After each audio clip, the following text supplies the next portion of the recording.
When I entered this story, it was already near the ending. I was walking down the aisle with the male lead, David Harrison, surrounded by everyone's blessings. But after taking a phone call, David's face went completely pale. He pushed me away and ran out of the church. Oh, if I calculated the time right, the female lead should have just attempted self-murder and was being rushed to the hospital. I've been transported into a story as the evil, supporting character in a switched-up birth novel. I was the real daughter and the female lead was the fake daughter. Once the truth was exposed, I was brought back to the wealthy Johnson family, while the female lead, Emma Johnson, was kicked. Everything that once belonged to her loving parents, a handsome and wealthy fiancé, the Johnson family fortune, all of it fell into my hands. And Emma, once fallen from grace, went from phoenix to ordinary bird. The adoptive parents who raised her for 18 years didn't want her anymore. The brother who always spoiled her called her a thief who stole someone else's nest. Her childhood sweetheart fiancé decisively broke off their engagement. Emma desperately tried to prove she wasn't a gold digger. She never wanted to compete with me. She just wanted family love. She worked hard at Johnson Corporation. But my father thought she was trying to compete for inheritance rights and cruelly fired her. She brought me gifts trying to improve our relationship. But my brother thought she was trying to harm me and slapped her. She graciously blessed my wedding with David, but uninformed people labeled her a homewrecker. And she faced online harassment. Finally, at the moment when David and I were having our wedding, in the spotlight, desperate Emma chose to end her life. But her self-murder attempt actually woke everyone up. My father and mother remembered the 18 years they spent raising her. My brother Michael thought of the soft, sweet little girl who used to follow him around. Her ex-fiancé David remembered how clumsily but earnestly she tried to make him happy. Everyone was filled with regret at that perfect moment. Emma's diary from after she was abandoned was conveniently discovered. It was filled with her longing for the Johnson family, her love for David, her guilt and blessings toward me. In her diary she apologized to everyone and repeatedly said she never wanted to compete with me for property. She just craved a little family love. So everyone felt even more regret and guilt, swearing to do everything to make it up to her. After being discharged, Emma was brought back to the Johnson family. My parents did everything to compensate her. David finally recognized his true feelings. After a series of chasing wedding motif scenes, he finally got back together with Emma. As for me, the evil supporting character, because of my later jealous persecution of Emma, I was eventually despised by everyone. Growing increasingly crazy, I finally chose to drive my car into Emma. But evil ultimately harms itself. Emma miraculously emerged unharmed while I died in the car crash. When I entered this story, it had already developed to the stage of my wedding with David. When the officiant asked, "Do you take this man to be your husband? Whether he becomes rich or poor, whether he's healthy or sick, will you stay with him forever?" I decisively shook my head and said, "I don't." The entire venue was stunned. David lowered his voice and whispered in my ear, "What's wrong with you? Everyone's watching." I looked meaningfully at his pocket, where his phone had been vibrating nonstop. "You have a call," I reminded him kindly. David took out his phone and glanced at the screen. Obviously, he recognized the number and instinctively frowned. About to hang up, I quickly stopped him. "Don't hang up or you'll definitely regret it." In the original story, after Emma slit her wrists, she regretted it and instinctively pressed dial David's number, wanting him to save her. But David didn't answer because the wedding was in progress. Emma nearly missed the critical rescue time because of this. In the later chasing wife crematorium plot, those dozen unanswered calls would become a major source of angst between. But this time I wouldn't give them the chance. For all that back and forth suffering. After all, saving one life is better than building a 7-story pagoda. Seeing my insistence that he answer the phone, David was confused but still pressed accept. The next second, all color drained from his face. Then he pushed me away and rushed out of the church. The whole venue erupted. Confused, shocked and gleeful stares all fell on me. My father, mother and brother Michael immediately came to my side, their faces full of worry and anger. Before they could speak, I quickly said, "Dad, Mom. David just seemed to get a call from Emma." I vaguely heard her saying on the phone that she'd slit her wrists, was asking David to save her. My mother's face instantly went white. After all, this was the child she'd raised for 20 years. Those deep feelings couldn't be cut off overnight. She swayed, seeming unsteady, worried words spilling out. "Emma tried to kill herself. When did this happen? Where is she now? Has she been taken to the hospital?" My usually composed father now nervously clenched his fists. I showed a pale smile. "I don't know either. I couldn't hear clearly on the phone." "No honey, you need to have someone check this out immediately. I have to go see that child." My mother suddenly stopped mid-sentence, looking at me nervously and guiltily. She suddenly remembered that her other daughter had just been abandoned by her fiancé. At their wedding because of Emma's self-murder. Facing countless pointing fingers. I tried to look strong and spoke gently. It's okay, Mom and Dad. If you want to go, then go. I can handle things here. Emma might be in emergency surgery right now, fighting for her life. If something really happens, don't worry about me. I understand. After all, you spent 20 years together. Those feelings can't just be cut off. In the original story, after David left, I cried and made a scene, even forcing my parents not to visit Emma. Not only did this make countless people laugh at me, it also made my parents feel even more guilty toward her. Later, they would constantly remember how they were absent when Emma was most vulnerable and needed them most. But this time, I did the opposite, graciously encouraging my parents to visit Emma. When they left, they kept looking back at me with worry and guilt. Brother, you should go too. I still wore that fragile hell smile, pretending to be strong. But Michael just shook his head and said calmly, there are already enough people there. I'll stay here with you. In the original story, because Emma didn't get timely rescue, she lost too much blood and was in critical condition. But this time, as soon as she made the call, David immediately rushed over and took her to the hospital. So Emma only suffered minor flesh wounds. After the doctor simply stopped the bleeding and bandaged her up. With a few instructions, he said she could be discharged. When my parents arrived, they saw Emma full of life, talking closely with David. They'd expected to see her barely alive and extremely weak.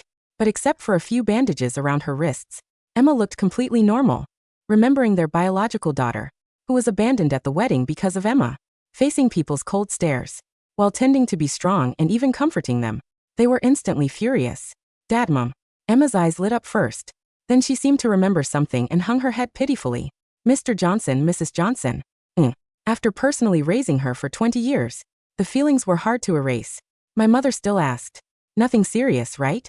What did the doctor say? Emma nervously put her hands behind her back and mumbled, nothing serious, just flesh wounds. Sorry for making you worry. Good that you know. My father snapped irritably. You're an adult now, but you still act without thinking about consequences. Emma's eyes immediately turned red. Her mom and dad used to never bear to say a harsh word to her, just because there was no blood relation. Could all those previous feelings be so easily erased? Emma's tears fell like perfectly timed pearls. In the original plot, this was the exact moment where her silent weeping would break my parents' hearts. Her pale face, the stark white of the hospital bed, the lingering smell of copper, an antiseptic, all of it was supposed to weave a tapestry of profound guilt around the Johnson family. But timing is everything. In the original story, she had nearly bled out. She had been unconscious in the ICU for 3 days, hovering between life and death. Her weakness was her weapon. Now, she was sitting upright, her color completely normal, wearing a plush hospital gown, and holding a cup of hot cocoa David had just bought from the cafeteria. The contrast between her current comfort and the chaotic humiliation I was enduring back at the church was too stark for my parents to ignore. Emma, my mother said, her voice lacking the usual warmth. Do you have any idea what happened today? Emma bit her lip, looking up through her lashes. I just felt so alone, Mrs. Johnson. When I saw the photos of the church decorations online, I realized I had lost everything. My family, my home, and David. I couldn't bear the thought of living without any of you. It was a beautiful, tragic monologue, but she made one fatal mistake. She mentioned David.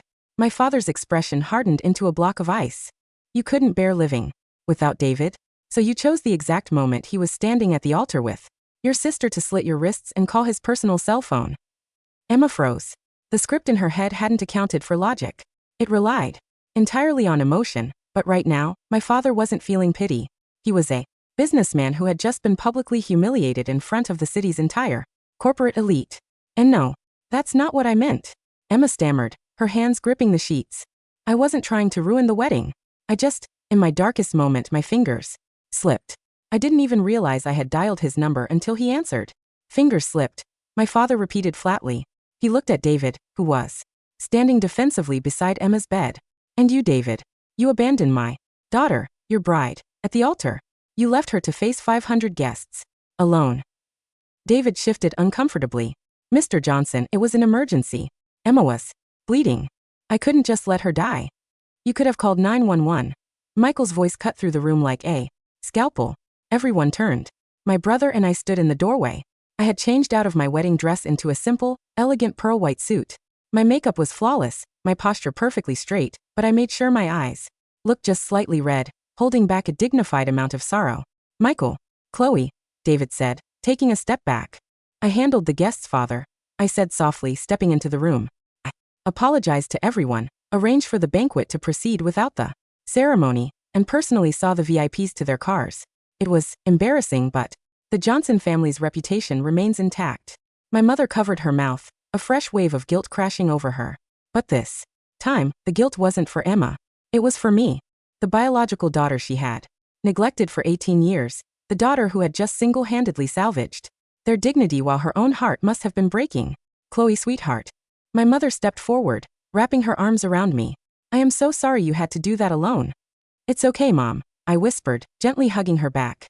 I looked over her shoulder directly at Emma. As long as Emma is safe, a wedding is just a ceremony, but a human life is irreplaceable. Emma stared at me, completely bewildered. In her mind, I was supposed to burst into the room screaming, throwing things, and demanding David choose between us. I was supposed to act like a shrieking, jealous villain, which would naturally push everyone to protect the fragile, victimized Emma. Instead, I was being magnanimous. I was playing the saint. And Emma, sitting comfortably in her bed with her superficial scratches, suddenly looked exactly like what she was, a manipulative attention seeker. Chloe, David began, guilt flashing in his eyes as he looked at my composed demeanor. I'm sorry. I just panicked when I heard her crying. I understand, David, I said gently, offering him a sad, forgiving smile. You two share a deep history. 18 years of childhood memories can't be overwritten. It was foolish of me to think a marriage certificate could sever that bond. No, Chloe, that's not. I've already spoken to the lawyers, I interrupted smoothly, pulling a folded document from my designer clutch. I handed it to him. I've signed the annulment papers. Since the ceremony wasn't completed and the marriage was never consummated, it will be processed quickly. The room went dead silent. David stared at the papers in his hand, as if they were venomous snakes. Annulment? Chloe, you can't be serious. We just had a misunderstanding. I still want to marry you. Marry me. I laughed softly, a delicate, fragile sound. David, you left me standing at the altar to rush to another woman's bedside. Every news outlet in the city is already writing the headline. If I stay with you, I will be the laughingstock of this society for the rest of my life. I have too much respect for the Johnson family name, and for myself, to accept a husband whose heart is split in two. I turned to my parents. Mom, Dad, I'm a bit tired. I'm going to go home now. I'll take you, Michael said immediately, shooting a look of pure disgust at David and Emma. Come on, Chloe. My father didn't say a word to David or Emma. He simply placed a hand on my mother's back and guided her out of the room, following us. As I walked out the door, I didn't look back. I didn't need to. I knew exactly what was happening in that hospital room. Emma had won the battle. She had successfully stopped the wedding. But she had just lost the war. The fallout was spectacular. Without the wedding, the Harrison family's stock took a massive hit. David's father, the patriarch of the Harrison group, was furious. The marriage between me and David was supposed to solidify a massive real estate merger between our two families. By running out of the church, David had single-handedly jeopardized billions of dollars. For the next week, David was banned from leaving his family estate. He tried to call me dozens of times. I blocked his number. Meanwhile, Emma returned to her small, rented apartment. In the original plot, this was the week where she would accidentally leave her diary behind at the Johnson mansion, leading my parents to discover her pure, selfless thoughts and sparking their intense guilt. I wasn't about to let that happen. On Tuesday afternoon, I was having tea with my mother in the sunroom. She looked exhausted, the bags under her eyes prominent. The society gossip was tearing our family apart, and she was bearing the brunt of the whispering from her socialite friends. Madam, our head housekeeper, Mrs. Gable, said as she stepped into the sunroom. We were cleaning out the guest room where Miss Emma used to stay, and we found this wedged behind the bookshelf. She handed my mother a worn, leather-bound notebook. My mother's breath hitched. She recognized it instantly. It was Emma's diary. Leave it, my mother said softly. Once Mrs. Gable left, my mother stared at the book. I knew exactly what was going through her mind. The urge to peek into the private thoughts of the daughter she had raised for 2 decades was overwhelming. In the original story, the evil sister, me, would snatch the diary, read it aloud mockingly, and force the mother to realize how cruel the biological daughter was compared to the sweet, innocent adopted daughter. Instead, I took a slow sip of my Earl Grey tea and said, "You should read it, Mom." She looked up at me, surprised. "Chloe, are you sure? It feels intrusive." "She left it behind, Mom. Maybe she wanted you to find it. Maybe there are Things in there she couldn't say to your face. You've been so conflicted lately. Reading her true thoughts might give you the closure you need. My mother nodded slowly, her fingers trembling as she opened the diary to the bookmarked page. I watched her face closely. In the original plot, the diary was filled with tear-jerking entries about how Emma felt inadequate, how she just wanted me to be happy, and how she secretly loved David but was willing to step aside for my sake. But what the original story glossed over was the timeline of those entries. What does it say? I asked gently. My mother's brow furrowed. She began to read aloud, her voice wavering. March 12th. I saw the way David looked at Chloe today. It broke my heart. I know she's the real daughter, but I've loved him for years. I can't just let her take him. I need to make him see that I need him more than she does. My mother flipped the page, her expression darkening. April 5th. Mom bought Chloe that diamond necklace for her birthday. She used to buy me jewelry like that. I smiled and said I was happy for her, but inside, I felt sick. They're replacing me. I have to find a way to stay relevant. If I show up at David's office with lunch tomorrow, maybe he'll remember who his real confidant is. My mother closed the book with a sharp snap. Her face was pale, but not with guilt, with profound, quiet anger. I hid a smile behind my teacup. You see, Emma was a manipulator. The author of the original novel had framed these diary entries as pitiful and sympathetic, highlighting Emma's desperation for love, but without my hysterical, villainous behavior to distract from her actions. The diary read exactly like what it was, the calculated thoughts of a girl actively trying to sabotage her sister's life and steal her fiancé. She wrote this while you and David were engaged, my mother whispered, staring at the leather cover. She was deliberately going to his office behind your back. It's okay, Mom, I said softly, reaching out to cover her hand with mine. She was scared of losing her lifestyle. People do desperate things when they're afraid. It's not okay. My mother suddenly snapped, standing up. The guilt that had been weighing her down for the past week evaporated, replaced by the fierce, protective instinct of a mother who realized her biological child had been targeted. She slit her wrists on your wedding day, Chloe. I thought it was a tragedy. But reading this, she planned it. She knew exactly what it would do to David. Mother grabbed the diary and threw it into the nearby wastebasket. She is no longer a daughter of this house. Not ever again. Checkmate. With my parents completely disillusioned, Emma's safety net was officially gone. In the original plot, after the wedding disaster, Emma would use her hard work and dedication at the Johnson Corporation to slowly win back my father's respect and my brother's admiration. Not on my watch. I walked into my father's executive office the next morning. My brother, Michael, was already there, going over the quarterly reports.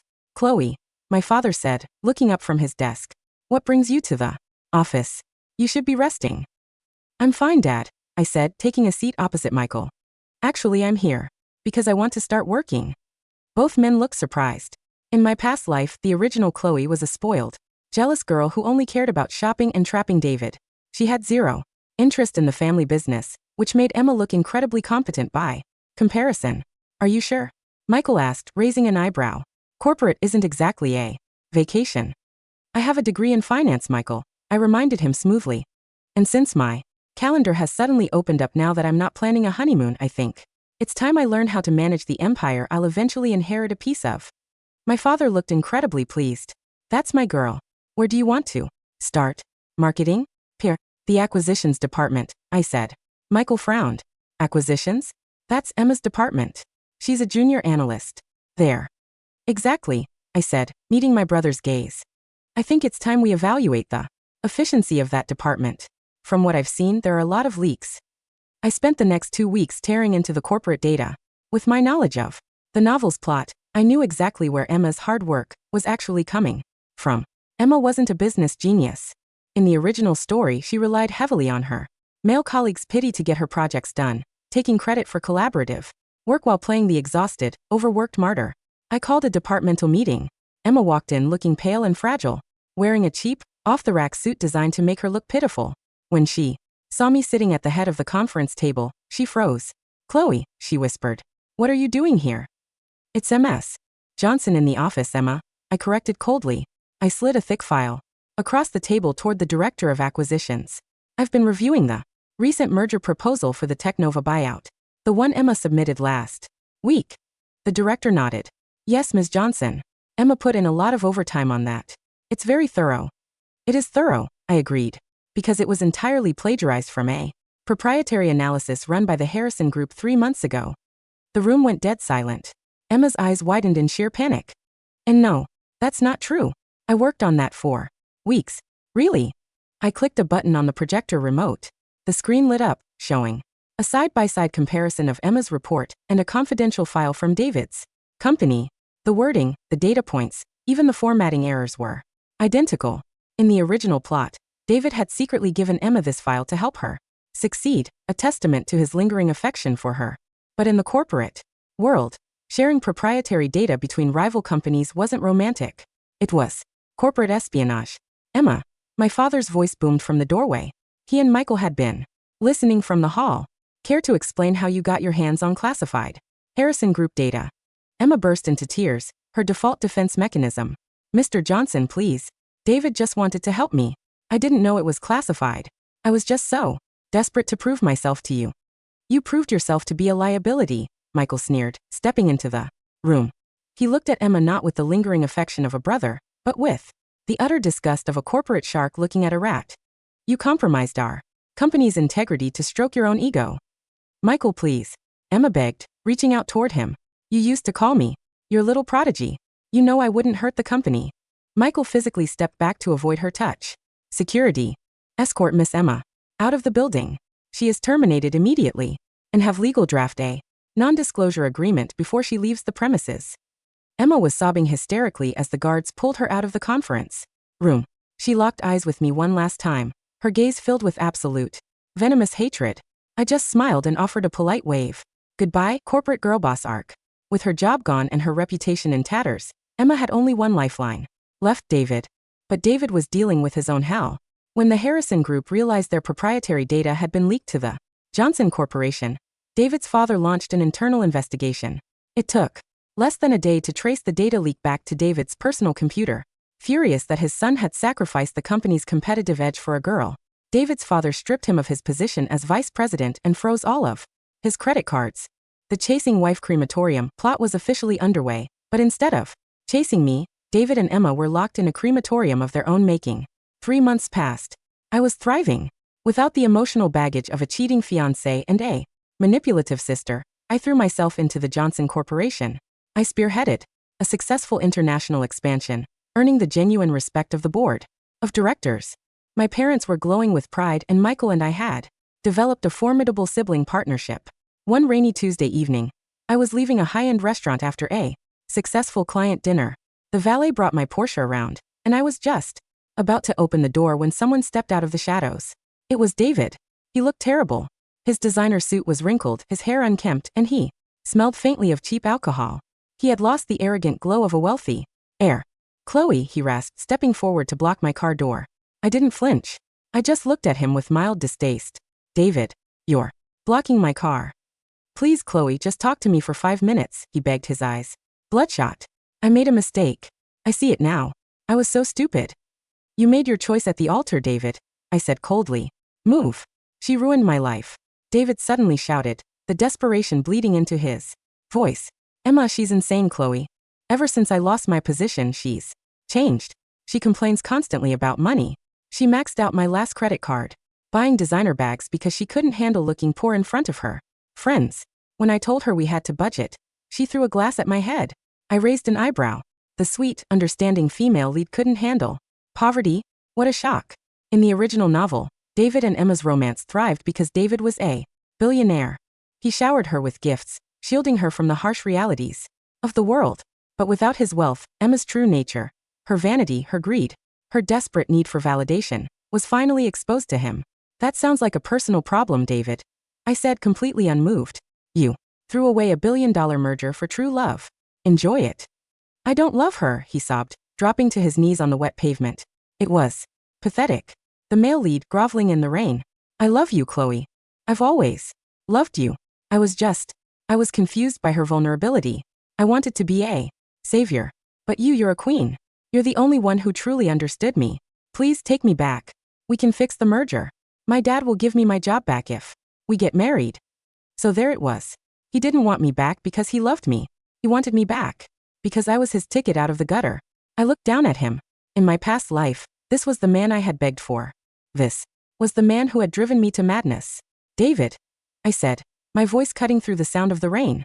If you ever approach me again, I will have the Johnson legal team bury you so deep in restraining orders you won't be able to breathe within a 10-mile radius of my shadow. Now get out of my way before I tell the valet to run you over. David stared up at me, realizing for the very first time that the door was permanently, irrevocably closed. He slumped back onto the wet concrete. I got into my Porsche, revved the engine, and drove away, leaving him in the rearview mirror. A year later, the society pages were dominated by the upcoming gala hosted by the Johnson Corporation to celebrate our record-breaking fiscal year. I was attending as the newly appointed CEO, having officially taken the reins from my father. I wore a stunning, custom-made emerald green gown that caught the flash of the paparazzi cameras as I stepped onto the red carpet. Michael walked beside me, grinning proudly. Looking good, Madam CEO, he teased. Keep up, VP. I smirked back. Inside the grand ballroom, the city's elite mingled, sipping champagne and discussing market trends. I was in my element, effortlessly navigating the room, accepting congratulations, and securing new contacts. Midway through the evening, there was a commotion near the service entrance. I excused myself from a conversation with a tech mogul and walked over to investigate. 2 security guards were restraining a woman dressed in a cheap, ill-fitting waitress uniform. Her hair was greasy, her face gaunt, and she was thrashing violently. Let me go. I have a right to be here. This is my family's company. It was Emma. She looked unrecognizable. The soft, delicate features of the female lead had been hollowed out by a year of hard living, bitterness, and stress. What's going on here? I asked, stepping into the hallway. Emma froze when she saw me. Her eyes dragged over my immaculate hair, the diamonds at my throat, the sheer power radiating from my posture. The contrast between us was absolute. The phoenix had reclaimed her nest, and the ordinary bird had been thrown back into the dirt. Chloe, Emma spat, her voice dripping with pure venom. You stole everything from me. You stole my parents, my brother, my fiancé. You stole my life. I signaled the security guards to hold her steady. I stepped closer, looking at her not with anger, but with profound pity. I didn't steal anything, Emma, I said softly. I just stopped letting you steal from me. David hates me because of you, she shrieked, tears of frustration spilling down her cheeks. He drinks every day. He blames me for losing his inheritance. I have to work double shifts at a diner just to pay rent while he sits on the couch. You did this to me. No, Emma, I corrected calmly. You did this to yourself. You slit your wrists to ruin my wedding. You stole corporate data to inflate your ego. You thought you could manipulate everyone around you and play the victim forever. But reality doesn't reward victims, Emma. It rewards survivors. Emma stared at me, her chest heaving, the remaining fight draining out of her. She realized in that moment that she had no power left. Her tears couldn't move me. Her tragic backstory couldn't guilt me. She was nothing to me. Take her out the back, I told the guards. If she shows up near any Johnson property again, have her arrested for trespassing. Yes, Ms. Johnson, the guard replied, dragging the sobbing, broken Emma toward the service exit. I turned my back on her and walked toward the ballroom. The grand double doors swung open, the golden light of the chandeliers washing over me. The orchestra was playing a beautiful waltz, and the room was filled with the sound of laughter and success. My father caught my eye from across the room and raised his glass in a toast. My mother blew me a kiss. I smiled, taking a glass of champagne from a passing waiter. I walked to the center of the room, exactly where I belonged. The story had finally reached its true ending. The fake daughter had been banished, the treacherous fiancé had been ruined, and the evil supporting character had won it all. And they lived happily ever after.